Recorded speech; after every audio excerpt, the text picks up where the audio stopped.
Imagine boarding a flight in 1955, expecting to land in a few hours, but instead your plane disappears, vanishing without a trace.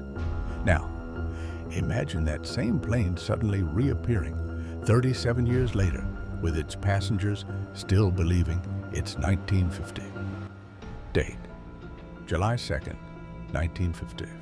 A Pan American Airways flight takes off from New York to Miami, carrying 57 passengers and 4 crew members. The flight is scheduled to land in 3 hours, but somewhere over the Atlantic, it vanishes. Air traffic control loses all contact. No crash signals, no debris, nothing.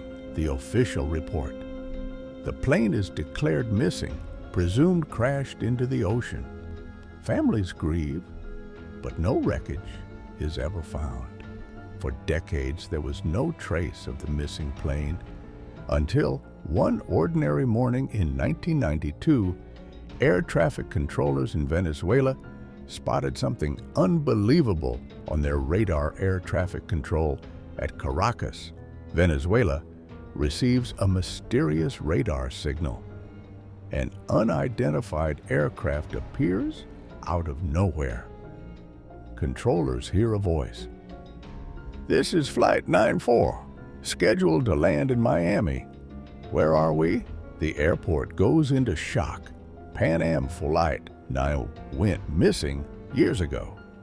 When the plane lands, officials rush to investigate.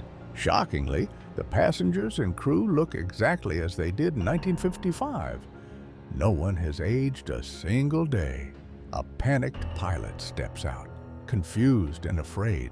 When authorities approach, he drops his flight log and quickly takes off again, disappearing into the sky. What happened to Flight 94? Time travel. Did it enter a wormhole and emerge decades later? Parallel universe? Did it slip into another dimension? Government cover-up? Was this a secret experiment gone wrong? The flight log found on the runway had one final entry, but no one ever saw the plane again. Was this a true case of time travel, or just an elaborate hoax? Some say it's real, others call it a myth. But the truth? Well, maybe it's still out there, waiting to be discovered. What do you think happened to Flight 914? Let me know in the comments.